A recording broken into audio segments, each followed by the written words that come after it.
Buenas noches, mi nombre es Jason Sánchez, pertenezco al grupo 405 de Antropología. El día de hoy vamos a desarrollar la fase 2, la cual busca realizar una aproximación teórica al concepto de cultura en el marco de la antropología. ¿Cuál es el significado general que se le otorga a la cultura en el ámbito de la antropología? Bueno, primero que todo, deberíamos decir que no existe un significado general para el concepto de cultura, dado que en el ámbito de la antropología el estudio de las culturas es muy amplio. Podríamos decir o considerar que la cultura es el conjunto de rasgos distintivos de una sociedad, a los aspectos intelectuales, aspectos afectivos, aspectos espirituales, son comunes para una sociedad o un grupo social. También tiene que ver con sus costumbres en cuanto a las materias de artes, su modo de vida, sus valores, sus tradiciones y sus creencias. Debemos tener en cuenta que cultura no es lo mismo que comportamiento o conducta en los seres humanos, ya que la cultura debe ayudarnos a guiar a entender esa fase de rasgos como un grupo de personas en general. Por ejemplo, dentro de una familia, dentro de mi familia existen personas que tienen diferentes pensamientos políticos, vemos personas con diferentes creencias espirituales. Todo esto es importante dentro de la antropología, ya que es el concepto, el fin o el objetivo principal de la antropología es permitirnos diferenciar o discernir entre estas semejanzas y diferencias que existen entre diferentes tipos de culturas y cómo cada uno de los seres humanos interpretamos esta cultura.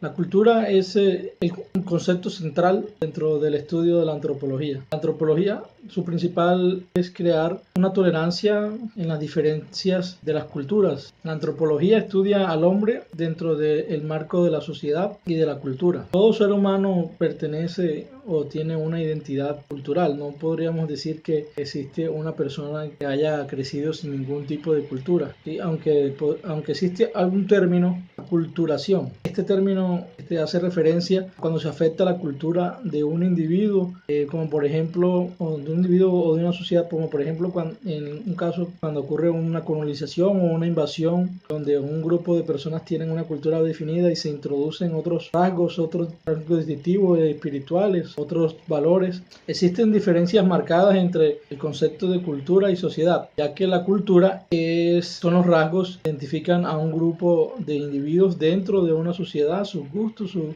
comportamiento, sus pensamientos éticos, filosóficos, religiosos, mientras que la sociedad simplemente es un conjunto de reglas que rigen a un grupo de individuos que conviven en un espacio o en un tiempo determinado, que eligen sus leyes, sus gobernantes. Dentro de esa sociedad existe el concepto de cultura. En el estudio de la cultura dentro de la antropología encontramos tres términos que son importantes. El primero de ellos, la enculturación, consiste en el hecho donde un individuo desde muy temprana edad, desde que nacemos, desde pequeños, desde que comienzan nuestras relaciones interfamiliares, ya sea de manera consciente o inconsciente, vamos adquiriendo esos aspectos de nuestra cultura de generaciones, de paso de generaciones, de abuelos a nuestros padres, hasta nuestros hijos. Eso va moldeando un comportamiento, un concepto de relativismo cultural, que como la misma oración lo expresa, y la forma en la que están relacionadas o se relacionan las culturas, es la forma en cómo vemos las expresiones o las facetas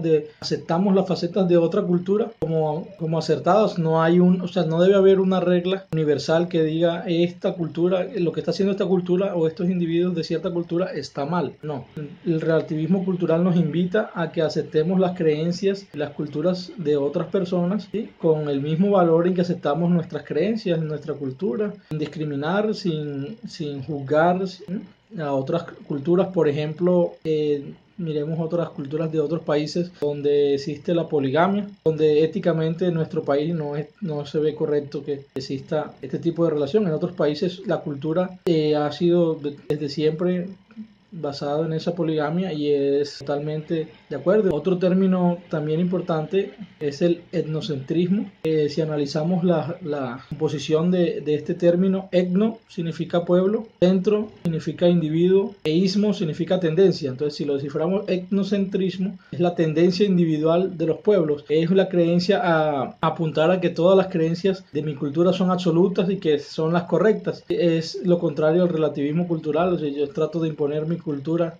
Bueno, muchas gracias. Este fue el aporte para la fase 2. Saludos.